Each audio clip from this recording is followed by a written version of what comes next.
Bom, primeiro eu queria agradecer o convite da organização do DCC Week por ter me convidado para estar aqui. Eu fico muito feliz toda vez que eu venho na UFMG, acho que eu fico me repetindo em relação a isso. É a casa de alguns heróis meus. Eu sou da área de gerência de redes, o professor José Marcos, que está aqui, é um dos meus heróis. É um prazer poder estar aqui e falar um pouquinho sobre essa questão de centralização da internet e soberania digital. Eu vou mostrar nessa palestra como as questões de centralização da internet afetam a soberania digital, mas de aspectos, vamos dizer assim, mais profundos da internet. Normalmente, quando a gente entra no debate sobre soberania digital, o primeiro raciocínio que vem à mente é pensar sobre a soberania digital dos nossos dados. Aquele caso mais clássico. Nossa, estou colocando um arquivo aqui num drive do Google e alguém lá de fora vai capturar a minha ideia, né? Ou coisas mais complexas, como, por exemplo, algum organismo do governo armazenando seus documentos importantes numa nuvem cujo proprietário é uma empresa do exterior, né? Mas o que eu vou mostrar não são sobre esses aspectos que eu ouso dizer seriam mais óbvios sobre soberania. É tentar mostrar que as entranhas da internet também podem apresentar peculiaridades que fragilizam a soberania digital de um país.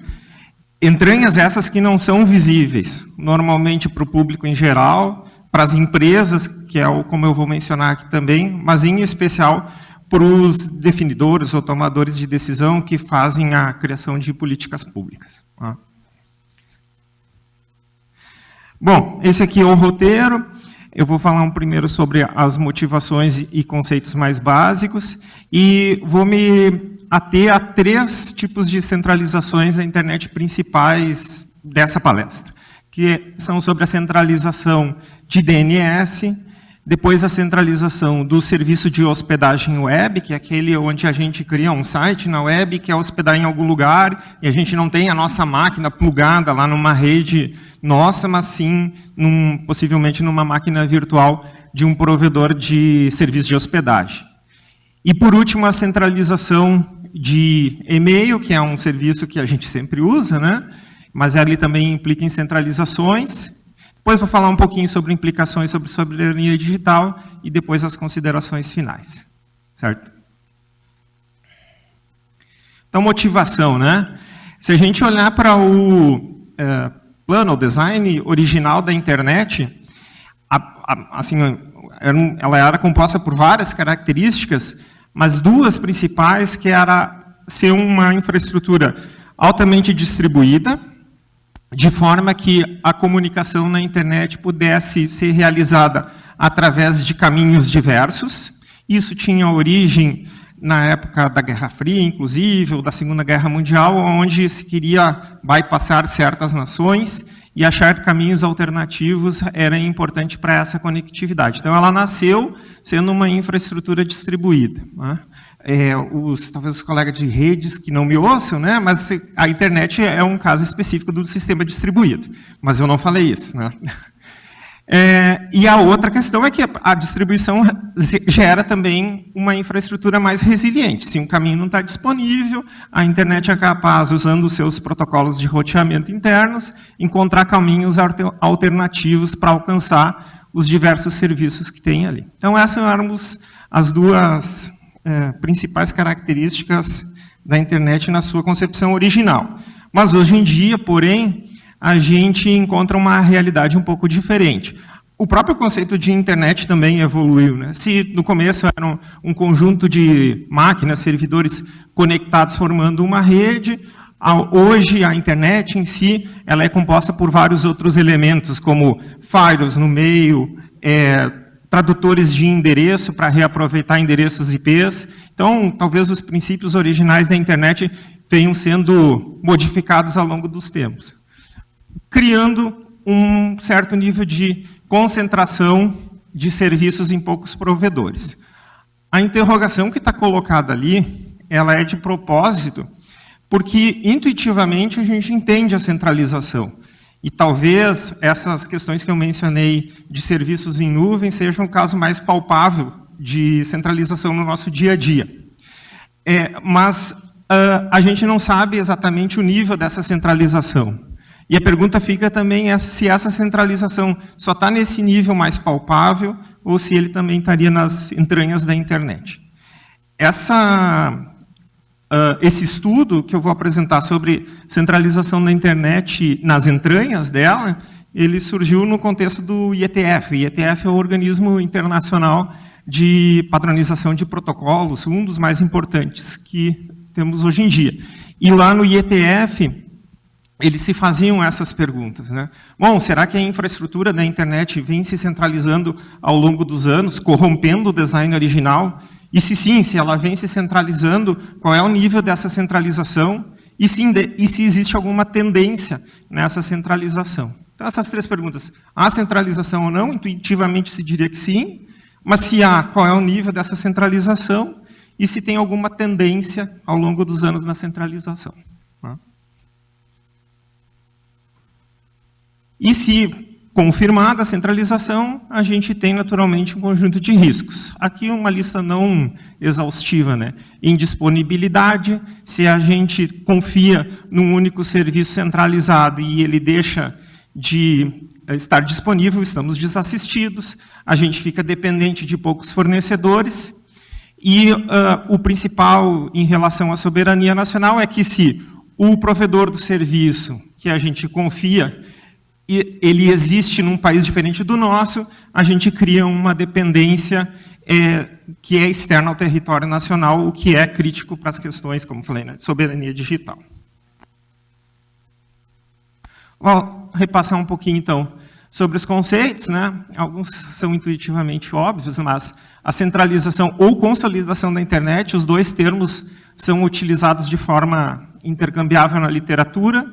Quer dizer, grande quantidade de recursos esses de diversas naturezas, sendo controlados por poucos atores. A soberania digital é a capacidade de governar recursos esses mencionados anteriormente, como infraestrutura, dados, serviços, políticas e assim por diante, né? E a parte de dependências fronteiriças é quando uma nação acaba tendo que confiar em provedores que se encontram localizados em outros países e assim criando dependências. Opa, desculpem. Então aqui, como eu falei, né, a gente vai focar em 3 serviços principais: DNS, hospedagem web e e-mail. E por que esses? Porque esses são serviços que formam pilares ainda hoje da internet, ainda que, como eu mencionei antes, né, a internet ao longo dos anos foi se modificando, existem, obviamente, diversos outros serviços que não estavam lá na época da concepção original, mas esses são 3 serviços ainda importantes. Eles são mensuráveis, o que é importante, obviamente, para a gente identificar essas questões de centralização, e globalmente comparáveis. Então, a gente consegue comparar se um país, em comparação a outro país, tem mais ou menos centralização em relação a um ou outros desses serviços. Mas a gente poderia listar aqui uma infinidade de outros serviços ou aspectos que poderiam ser levados em consideração ao estudar centralização. Eu uso o termo serviço de forma genérica, mas isso pode derivar para coisas diferentes, como alguém dizer que temos um link que concentra, talvez o link em si não seja o serviço, ou ali tem o serviço de comunicação, né? E aqui tem essa lista de outros aspectos que poderiam ser considerados. Os enlaces físicos, por exemplo, se uma nação tem apenas um enlace físico para escoar o seu tráfego interno para o resto da internet, e esse enlace físico é operado por um provedor do exterior, essa nação ela depende daquele único enlace, e se ele cair, toda a internet daquela nação deixa de operar. Eu estou exagerando no exemplo para estressar o conceito, né? Mas a concentração de poucos enlaces físicos para escoar tráfego gera problemas. Certificados SSL e TSL. Quando os certificados são emitidos para os nossos usos variados, eles também são emitidos por empresas. E se a gente sempre confia nos mesmos conjuntos de empresas e elas são em número reduzido, dependemos dessas empresas e elas formam essa centralização. Suporte a Anycast. Anycast é uma tecnologia na internet para responder mais rapidamente para as requisições. Se existe concentração de Ncast, talvez as respostas não sejam tão rápidas como a gente espera. Armazenamento em nuvem eu já mencionei anteriormente, e aquilo que hoje é muito importante, que é a gente depender do número reduzido de empresas que cuidam de LLMs. Tá? Então, se a gente ficar dependente dessas poucas empresas que temos aí, talvez a nossa soberania digital esteja, de certa forma, comprometida. Então, eu vou falar um pouquinho agora sobre o primeiro aspecto, que é a centralização de DNS. Assim, tentar explicar rapidamente o que é o DNS. Né? DNS é um serviço que temos na internet, que, entre várias atividades, entre elas a principal é aquela onde a gente passa o nome de um domínio ou de um host e a gente recebe de volta o endereço IP, que é utilizado pela nossa máquina para finalmente conseguir acessar aquele recurso de destino. Então, essa tradução de nomes, ela é muito importante porque a gente não fica decorando endereços IPs. Né? A gente lá digita nomes mais amigáveis para poder acessar os nossos serviços. Ninguém decorou o endereço IP do Google, né? Mas todo mundo vai lá e escreve google.com. Então, a tradução de endereços ela é crítica porque nós, humanos, a gente guarda os endereços amigáveis e não os endereços IPs, os nomes amigáveis e não os endereços IPs, e se esse processo de tradução estiver indisponível, na prática, a gente não consegue acessar os serviços. Não quer dizer que os serviços deixaram de operar ou que não estão mais disponíveis, mas simplesmente a gente não consegue mais acessá-los porque a gente não consegue traduzir. Então, se essa infraestrutura de DNS deixa de operar, ou se aquilo que a gente utiliza para traduzir os nomes não está mais disponível, a gente não consegue acessar a internet na prática, ainda que a internet não tenha caído por isso. Né? Então, DNS forma uma infraestrutura crítica de resolução de nomes. Ela é uma estrutura, na sua concepção, descentralizada. Existem esses servidores DNS espalhados pelo mundo. Eu não vou entrar em detalhes da hierarquia formada entre eles, mas eles formam uma rede overlay, digamos assim, uma rede sobreposta, aonde a gente acessa os servidores DNS mais próximos para resolver os nomes que a gente vai acessar depois. Só que se a gente tem a centralização desses servidores DNS, a gente está diante de um problema. A centralização aqui é quando a gente tem um número grande de domínios, estão confiando em um número reduzido de provedores de serviço para a resolução dos nomes. Então, vamos dar uma olhadinha como é que a centralização de DNS está na internet atualmente. Bom, falando um pouquinho como é que a gente fez o levantamento. A gente utilizou como base um projeto hospedado na Universidade Twente, na Holanda, chamado OpenIntel. Intel aqui não tem nada a ver com Intel, a empresa, é só o nome do projeto.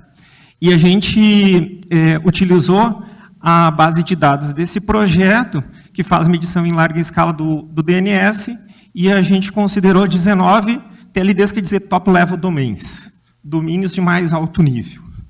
Entre esses 19, a gente encontra os domínios .ca, do Canadá, RU, NR, e assim por diante, entre os principais .com, .net, .org. Então, a gente olhou para os domínios que são hospedados, que são tratados pelo OpenIntel, e a base que a gente olhou corresponderia mais ou menos a 65% do espaço de nomes globais. Aqui são só algumas estatísticas, né? Esse eu tirei mais recentemente, mas hoje, né, lá no projeto tem 308 milhões de domínios nessa base, 5 milhões de pontos de coletas, 10 trilhões, se a gente considerar todo o início do projeto desde 2015. Bom, além dos dados originais, a gente utilizou outros dois serviços complementares. Um é o serviço do CAIDA. CAIDA é um projeto /serviço /sistema hospedado numa universidade americana, numa fundação americana, que fornece dados sobre a internet em geral, que nos ajudaram a enriquecer, e também serviços essas para determinar, a partir do código dos países, o idioma predominante naqueles domínios. Porque o idioma, a gente tinha a hipótese de que o idioma de um país influenciaria na escolha de onde hospedar os serviços que resolvem DNS. Então, dado um determinado domínio de interesse do nosso estudo, a gente queria descobrir, para aquele domínio, de que país ele estava associado e para aquele país qual era o idioma, ou os idiomas, porque tem outros países que têm mais de uma língua oficial, quais os idiomas daquele país, para a gente tentar verificar se existia algum tipo de relação entre o local do domínio e o idioma daquele país. Aqui tem uma tabela, mais a nível de documentação, da base que a gente utilizou. A gente foi só até 2021, com esses números aqui, não vou entrar em detalhes em cada um deles, mas era só para enfatizar, que a gente observou tanto endereços IPv4 e IPv6, e foi até 2021, porque depois daquele momento, pasmem, acabou o dinheiro. Então, a gente não tinha mais recursos para continuar o projeto. Ainda assim, eu ouso apresentar esses resultados, porque eu acho que eles mostram uma situação que ainda persiste. Tá? E aí, vou ir direto para os dados. Esse primeiro gráfico a gente interpreta assim. Existem os resolvedores de nomes que são mais populares na internet. Se a gente agrupar esses resolvedores de nomes em grupos de popularidade, a gente tem lá os 5 primeiros resolvedores mais populares. São esses aqui colocados como top 1/5, 1-5. E a barra, no caso verdinha ali, indica qual é o percentual daquela nossa base que esses 5 primeiros resolvedores mais populares resolviam. Tá? Então, lá em 2017, 36% mais ou menos eram resolvidos pelos 5 primeiros resolvedores. Professor Dorival?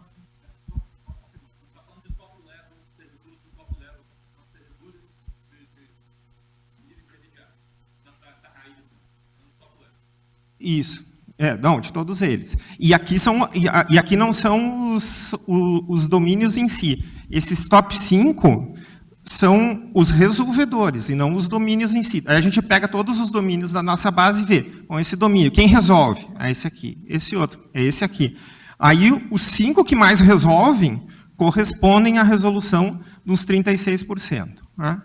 Se a gente estender e colocar mais os próximos 5, os top 6, 10, aí sobe um pouquinho mais e assim por diante, né? Top 11, 20, top 20, 100 e o resto, né? E aí o resto a gente não faz nenhuma segmentação. E aí a gente queria observar se os top 5 aumentavam ou se eles diminuíam, ou qual era o comportamento ali em geral, né? E aí, conforme o tamanho dessas barras, a gente entenderia melhor qual era a centralização. Por que ali é importante, né? Se aqueles top 5 ali forem atacados e eles caírem, um monte de sites da internet deixam de funcionar. Né? E existem vários episódios assim, né? E normalmente é assim, né? Sei lá, um site X lá popular que nem era alvo do ataque, está hospedado num resolvedor DNS que é muito popular. E aí o site alvo do ataque de fato, ele é indisponibilizado porque o servidor DNS que atende aquele site, ele é atacado e fica indisponível. Só que daí fica indisponível o alvo e todos os outros que ali são servidos. Né? Então, isso cria uma dependência. Quanto maior a centralização, nesse caso, pior seria.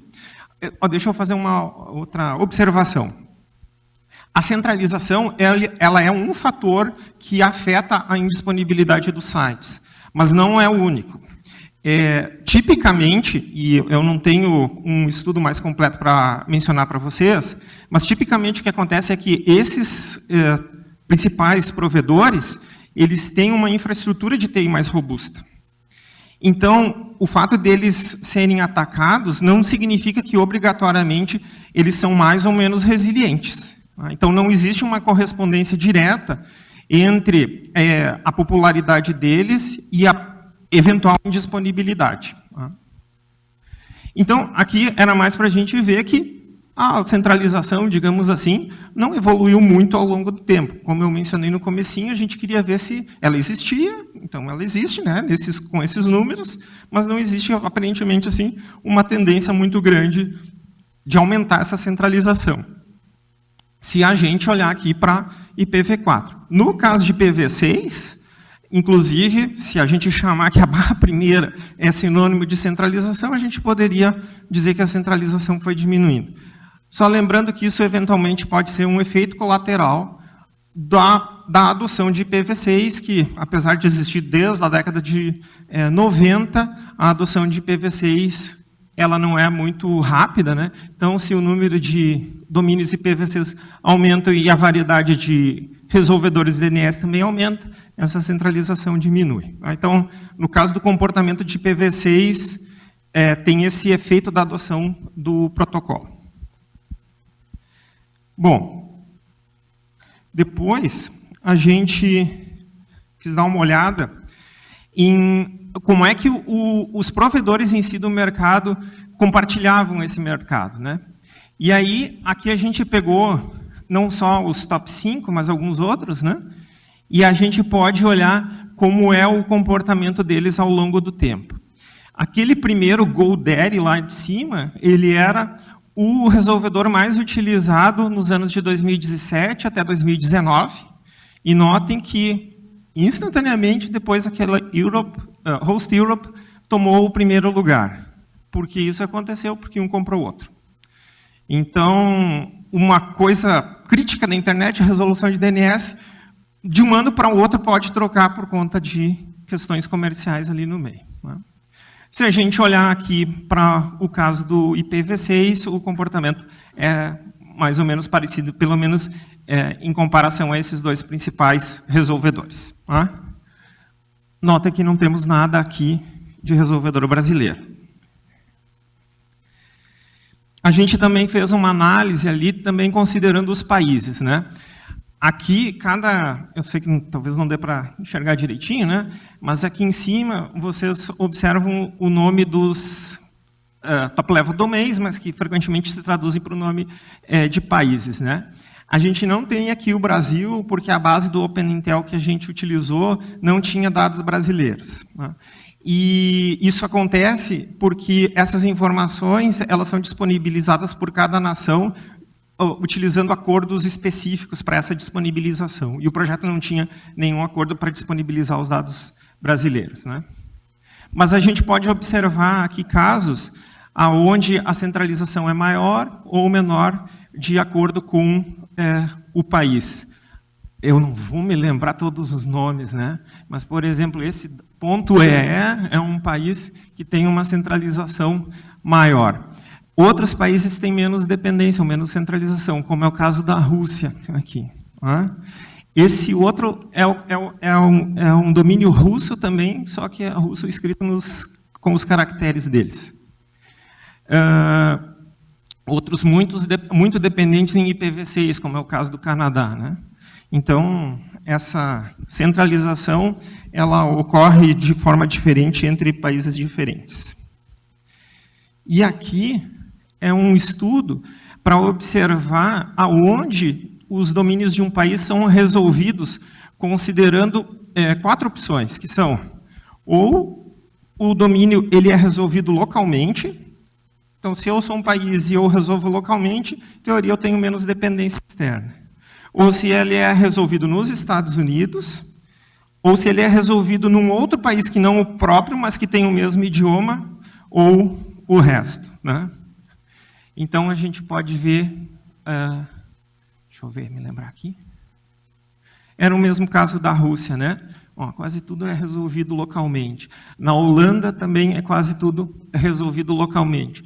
Tem outros países que dependem integralmente de fora. É esse .nu, por exemplo. Aí a gente foi investigar porque quem é esse .nu, né? O .nu é uma nação que eu não vou lembrar o nome, mas era muito pequena. A primeira vez que eu ouvi o nome dela, eu descobri que aquele país existia, mas o motivo dela estar ali é porque ela é muito popular em sites holandeses, porque NU em holandês é agora, né? Então, muitos domínios holandeses utilizam .nu externamente para hospedar os seus serviços. Certo? Então, conclusões sobre a centralização de DNS, né? Os principais provedores, eles capturam uma fatia significativa da resolução de nomes, como a gente viu. Os CCTLDs Country Codes, aqueles TLDs que têm nome de países, né?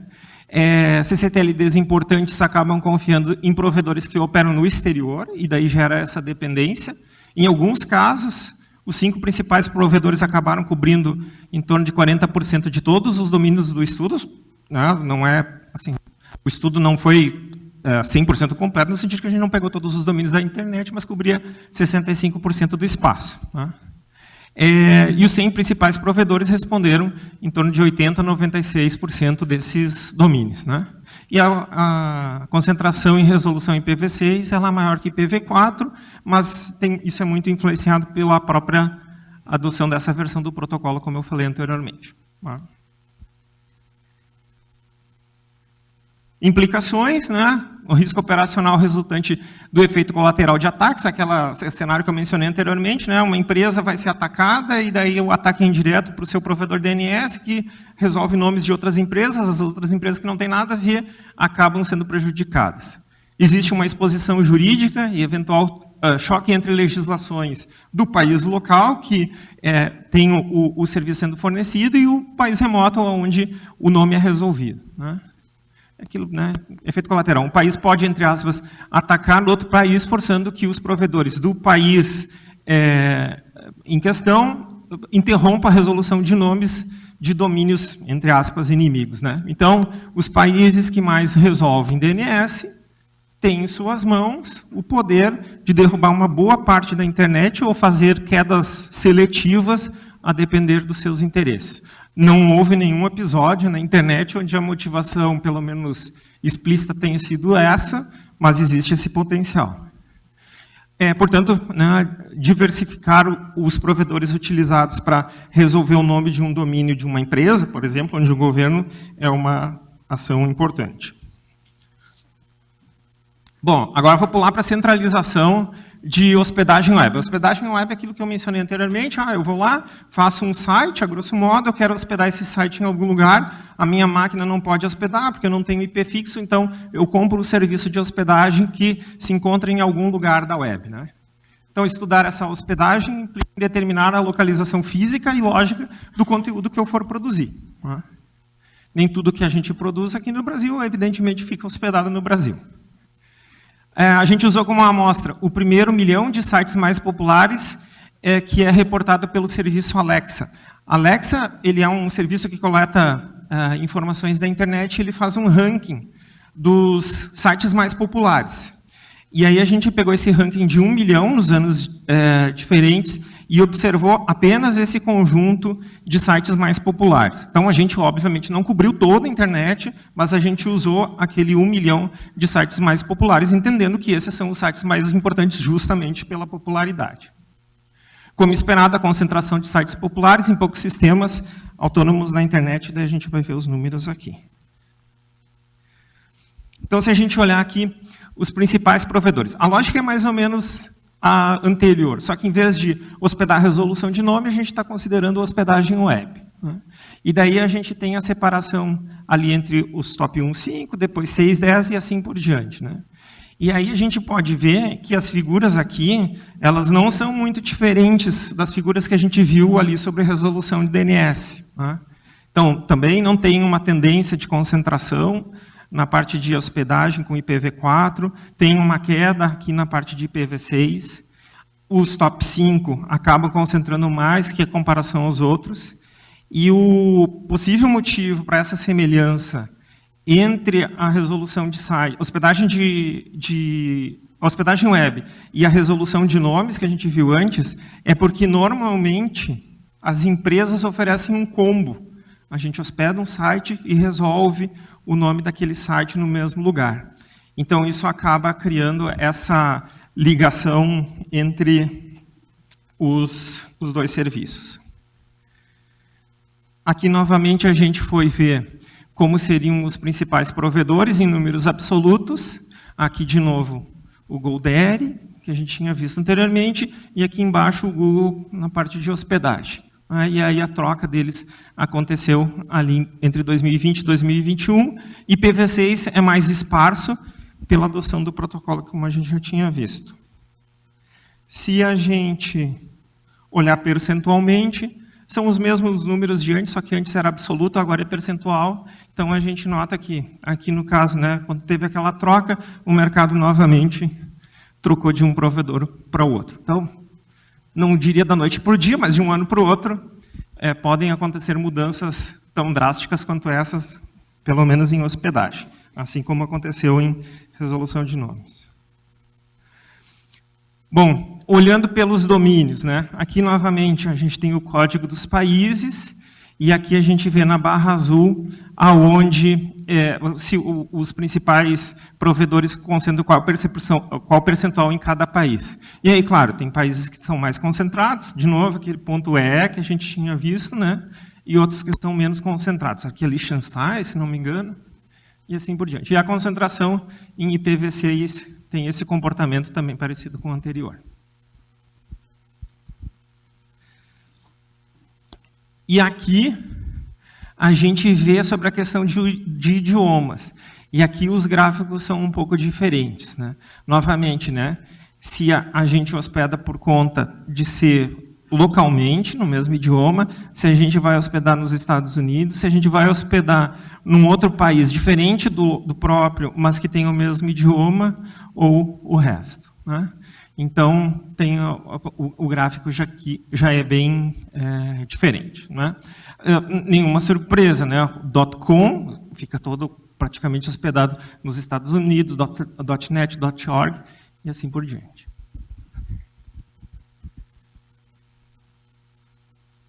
Conclusões parciais sobre centralização de hospedagem agora, né?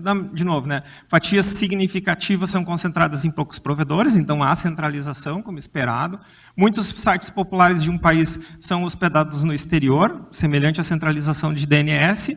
Então é aquele caso onde, se uma nação quiser prejudicar a outra, ela pode tirar do ar um site da nação inimiga hospedada localmente, né?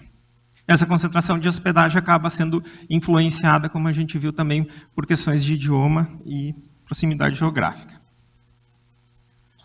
Implicações, né? Latência e disponibilidade atreladas a infraestruturas distantes. Eu não mencionei muito sobre latência aqui, mas os sites, quando eles são hospedados, a única cópia no exterior, e a população que consome aquele site é local, a latência para acesso a essas informações pode aumentar por conta dessa distância, mas isso pode ser atacado usando cópias mais próximas, né? E isso também implica em exposição legal às jurisdições estrangeiras, né? Aquilo que está hospedado no exterior tem que seguir regras do exterior. E agora eu vou para o último aspecto, que é sobre centralização de e-mails. A centralização de e-mails ela foi a mais desafiadora para a gente tentar entender um pouco por umas características peculiares. O e-mail continua sendo uma ferramenta fundamental para a comunicação, pelo menos das pessoas da minha geração. Possivelmente das gerações mais novas, e-mail seja só uma forma de se autenticar, né? Mas, de qualquer forma, e-mail é um serviço da internet ainda importante, né? A gente usou aqui como os domínios mais populares uma outra lista. Antes eu mencionei a Alexa, o 1 milhão mais importante da Alexa. Aqui a gente tem essa lista Tranco. A Tranco é, na verdade, um agregado de outras listas, né? Mas o desafio principal que a gente tem é porque a gente sabe quem são os sites populares, mas o serviço de hospedagem de e-mail desses sites não necessariamente tem a mesma popularidade. Talvez o Google seja uma exceção, porque a gente pensa, qual é a popularidade do Google? É grande. E qual é a popularidade do Gmail? É grande também. Mas se a gente pegar um outro site, né, e tem muito popular, mas quantos e-mails aquele site, endereços de e-mails aquele site hospeda? Pode ser um número reduzido de endereços de e-mail. Ou se a gente tem um grande número de endereços de e-mails, mas cada uma dessas caixas recebe poucas mensagens, Então, ele tem uma popularidade. Você tem um outro que tem um número reduzido de caixas, mas uma caixa lá, por exemplo, caixa de atendimento, ela recebe um monte de mensagens, então talvez aquela segunda seja mais popular. Então, a métrica de popularidade do serviço foi o nosso desafio aqui, porque não existe uma métrica para dizer o que é a hospedagem mais ou menos popular do serviço de e-mails. Então, o que a gente decidiu foi fazer, bom, já que a gente não tem uma métrica de popularidade, vamos verificar, usando a popularidade da hospedagem, como é o comportamento do serviço de e-mails naqueles mesmos sites. Então, esse foi o desafio, né? Bom, daí o que a gente faz? Né? A gente coleta esses MX Records, que são os registros de um domínio que indicam qual é o servidor de e-mails, e aí a gente identifica o provedor através de servidores de nomes do serviço RUIS que tem na internet. E, mais uma vez, a gente vê a diferença de IPv4 e IPv6. Então, aqui o primeiro gráfico em relação a isso. Aqui, sim, a gente tinha dados do Brasil, né? Então, finalmente, ele aparece, né? E, novamente, a segmentação de cada coluna pelos top 5, depois top 10, 20, 100 e o resto, né? E daí a gente pode ver que, no caso brasileiro, os 5 principais resolvem um pouco mais, hospedam um pouco mais de 40% do serviço, enquanto outros países têm uma dependência maior, né? E se a gente olhar o IPv6, então a dependência é muito maior. Aqui a gente tem uma comparação, esse aqui é o gráfico que eu acho mais importante.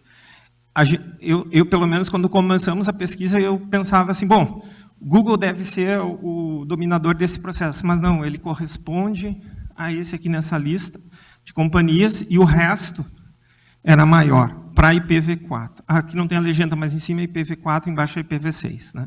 E quando a gente tem IPv6, essa lógica troca. Né? Então, a gente poderia dizer, assim, se olhar para IPv4, que não existe uma dependência, comparando com os gráficos anteriores do Google. Né? Se a gente for lá falar sobre hospedagem, por exemplo, porque a maior parte do serviço de e-mails fica distribuído de forma mais acentuada. Tá? Daí aqui tem as companhias e como elas são divididas nesses gráficos de pizza.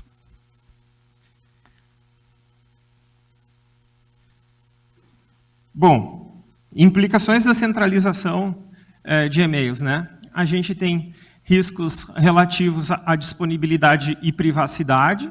Disponibilidade é se a gente vai conseguir ou não receber ou enviar os e-mails, é aquilo que a gente possivelmente sofre com alguma frequência, a depender do serviço que a gente está utilizando, mas em especial as preocupações relacionadas à privacidade. Sempre existe aquela dúvida, né? Será que alguém não vai ler a mensagem que eu mandei através do meu servidor, só para não falar Google de novo, do Hotmail, né? Então, como é que essas questões de privacidade acabam sendo tratadas em relação à soberania? A regulação se torna complexa entre países, novamente, porque a legislação local pode não ser viável de ser aplicada numa legislação dos países remotos. Isso é especialmente importante para e-mails de serviços públicos, né? Existem normalmente normativas que dizem como é que os funcionários públicos de um departamento ou outro especial do governo federal têm que se comportar em relação a esse serviço de e-mails. E, eventualmente, as boas práticas que são passadas para esses funcionários acabam não sendo, de fato, praticadas porque o servidor remoto está num outro país que não respeita a legislação local.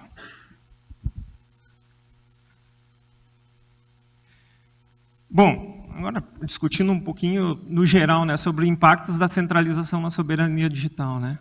A dependência operacional, obviamente, reduz a autonomia dos países.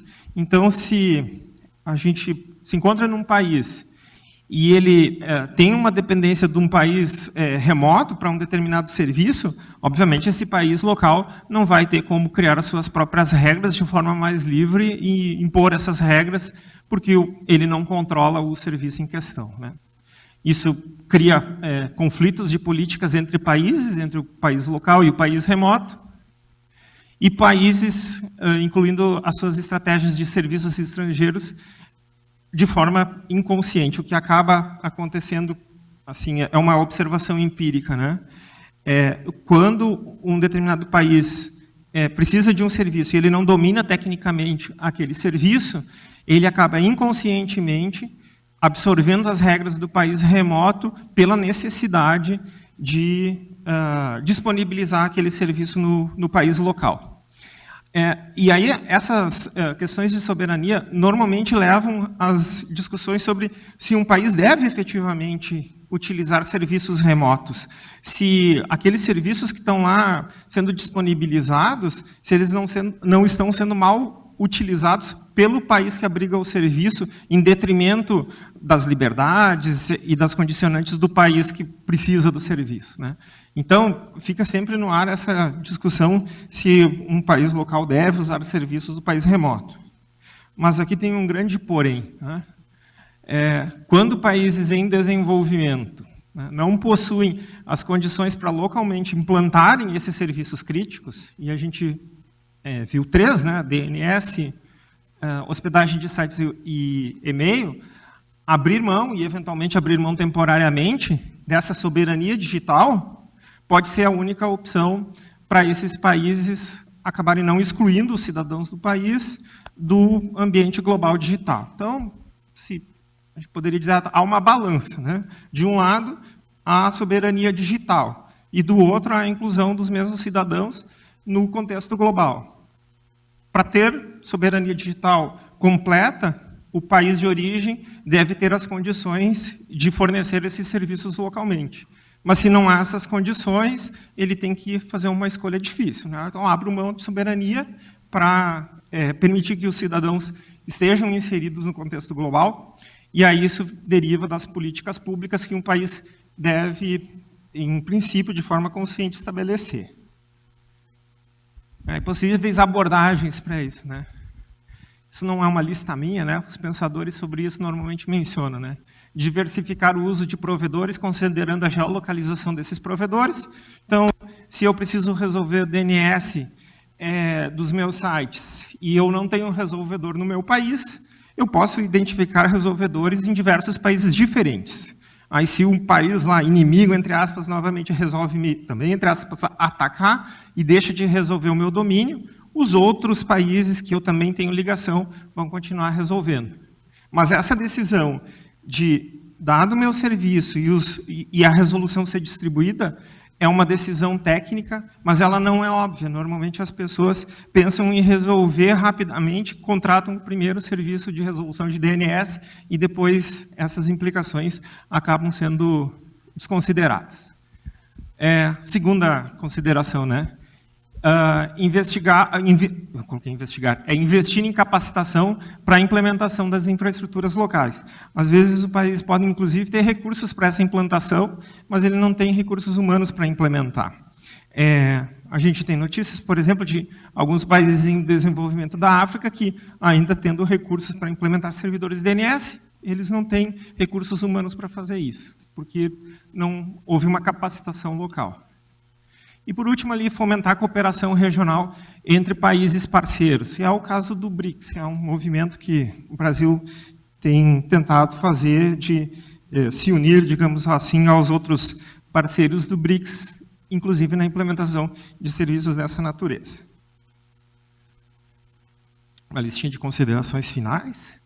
Então, a centralização da internet, que era a nossa, assim, intuitivamente se concluía que existia centralização naqueles aspectos que eu mencionei, mas a gente não sabia exatamente como era, então a gente conclui que ela é real, ela leva essas preocupações que eu mencionei e ela tem aquelas figuras que eu apresentei. Então, tem ali, né?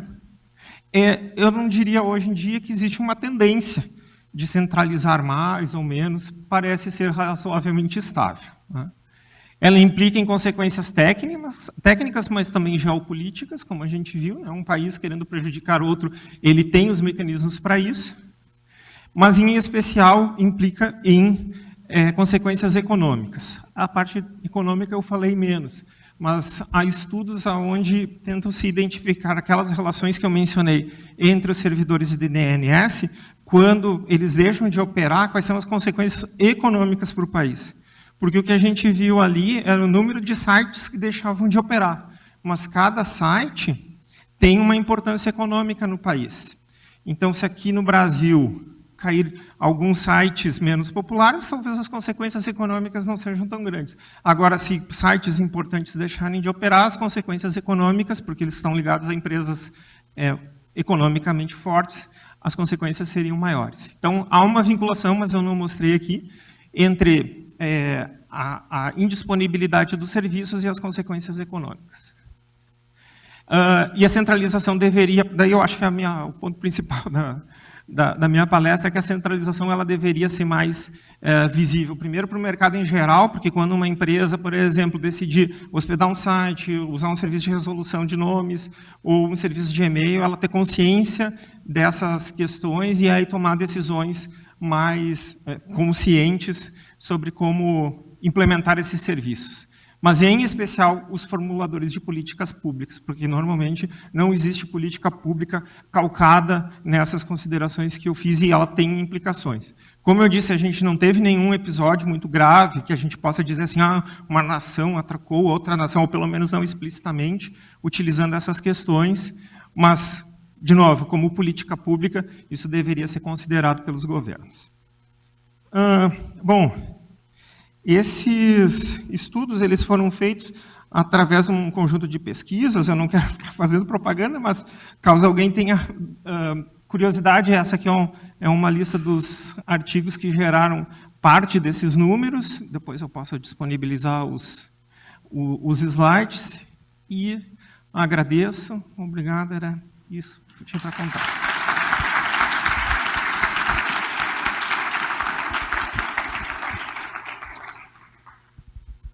Fiquei com 3 minutos ainda.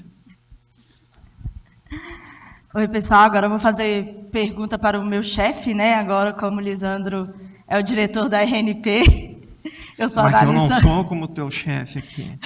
Eu sou analista de redes do ponto de presença de internet de Minas Gerais, que é mantido pela RNP. Então, eu estou aqui falando diretamente com o meu chefe, né? Sites grandes possuem seus próprios resolvedores de DNS com o intuito de não ficarem expostos a ataque aos maiores resolvedores? Caso não, por que isso ocorre? Tem uma parte que sites grandes possuem seus próprios resolvedores de DNS. Sim. Com o intuito de não ficarem expostos a ataque aos maiores resolvedores? Assim, normalmente os maiores, em especial os comerciais, eles confiam em terceiros. Quem tem os seus próprios resolvedores tendem a ser as estruturas mais antigas da internet. No caso brasileiro, quem tem os resolvedores da internet das universidades são as próprias universidades, por exemplo. Mas se tem um site que nasceu hoje, popular, e ele vira grande, ele tende a não resolver ele, não. Eu não assim, isso é também observação empírica. Eu não mostrei números assim, mas é o que a gente observa, de novo, empiricamente.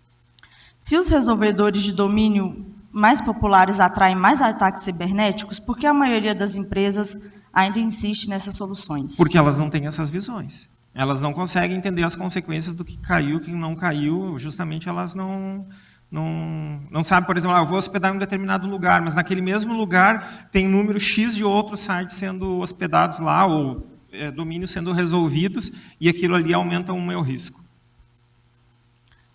Que tipo de política um país poderia adotar, respeitando princípios democráticos, para melhorar sua soberania e descentralização da internet? A resposta é fácil e ela já é padrão. Capacitação, ensino, né? Tendo mais conhecimento local, claro, com fomento, obviamente, mas a gente ser autônomo nessas questões é importante. E se não tiver recursos financeiros e recursos humanos, não há muita saída. A gente acaba aumentando a dependência de qualquer forma, né? Uma grande centralização não poderia ser positivo para a própria segurança, tendo em vista que os recursos poderiam ser focados em proteger somente um resolver? Sim, eu fiz essa ressalva, né? Não necessariamente uma infraestrutura muito centralizada implica que ela ela é mais vulnerável, porque a infraestrutura local dela, de TI, ela pode ser mais robusta. Então, a mesma empresa pode empregar um conjunto maior de resolvedores, se a gente falasse de DNS, né, um número maior de máquinas para resolver ou máquinas para hospedar, então a estrutura pode ser mais robusta, ainda que centralizada. A gente não tem a relação entre centralização e robustez, né? E essa é uma métrica difícil de se encontrar, porque, apesar da gente conseguir medir a centralização, é mais difícil a gente medir qual é a infraestrutura de TI de um resolvedor. Porque a resolução, tu sabe que o tráfego está chegando até aquela interface, mas por trás da interface tem a infraestrutura de TI. E a medição dessa infraestrutura de TI é difícil. Como pequenos provedores podem ser descentralizados, seguros e manter a qualidade quando os grandes oferecem mais segurança? O que pode ser feito para deixar justo? Essa foi a pior. Como pequenos provedores podem aumentar a segurança? Podem ser descentralizados, seguros e manter a qualidade quando os grandes oferecem mais segurança. Eu não sou um empresário, uma pessoa do mercado, então eu vou usar responder. Eu, como pequeno provedor, tentaria me concentrar em atender os meus clientes mais locais e entregar para eles o melhor serviço possível em relação a essas questões. Mas, ao mesmo tempo, eles também podem ser, como a gente vê no caso do brasileiro, várias e várias vezes, né? Pequenos provedores acabam sendo canibalizados pelos provedores maiores depois que eles conseguem abrir um mercado, né? Eu fiquei em cima do muro de propósito porque eu não tenho uma resposta para isso. Pensando nas questões regulatórias de segurança, qual é a concentração dos serviços pela nacionalidade das empresas que oferecem esses serviços digitais? A gente fez uma análise de centralização por empresa naqueles gráficos que eu mostrei, né?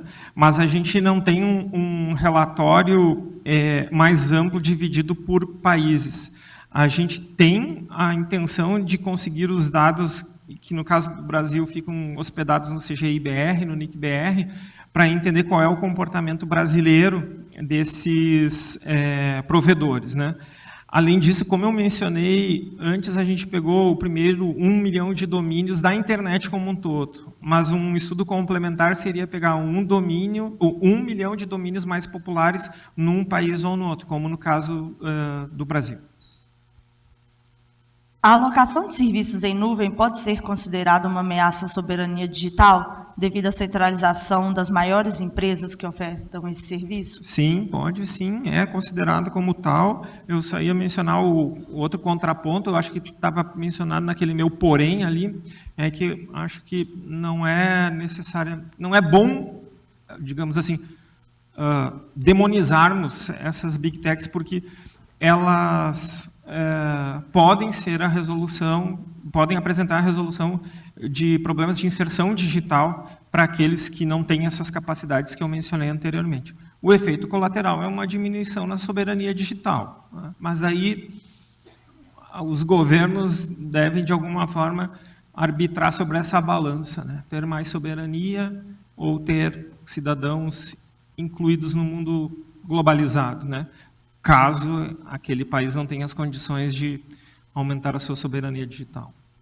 O bloqueio de países inimigos ao acesso de serviços digitais é tão crítico como o bloqueio de reservas, como ocorreu com a Rússia e investimento no Tesouro dos EUAs dos Estados Unidos? Sim, com certeza. E talvez a gente possa mencionar como um país, eu vou dizer assim, estou medindo as palavras, um país que serve de exemplo, que vai contra as tendências, é o que acontece na China, que tem os seus serviços variados próprios, não dependem, ou se dependem, dependem pouco dessa infraestrutura que, por comparação, nós brasileiros dependemos.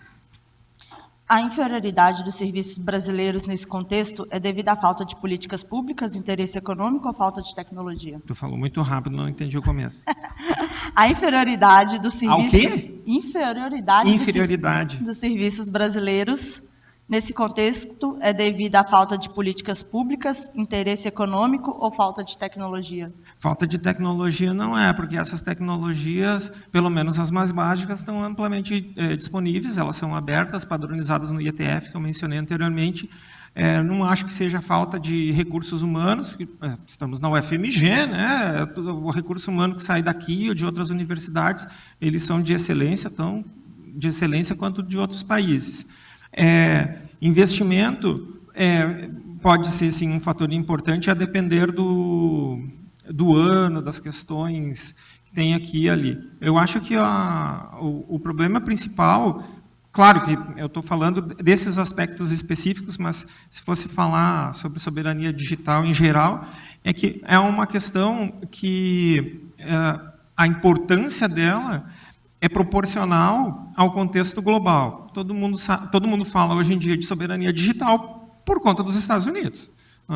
Então, não ficar refém do contexto global é algo importante para a soberania digital a longo prazo. Mas era uma lista, daí eu disse, não é... Políticas públicas, interesse econômico ou falta de tecnologia? Não, eu acho que no caso brasileiro é falta de política pública também. Mas eu tenho esperança que essas políticas públicas acabem amadurecendo, mesmo que a motivação para elas hoje em dia seja o contexto internacional. Penúltima pergunta. Tecnicamente, por que o Brasil, por exemplo, demorou tanto para tirar os dados do governo de servidores estrangeiros? Não sei. Tecnicamente, não, acho que o motivo não é técnico. Talvez por indisponibilidade de outros serviços aqui, por decisões governamentais.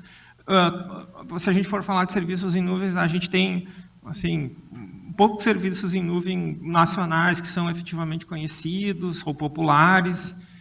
Então, os fatores são variados, mas não é fator técnico, com certeza. A última.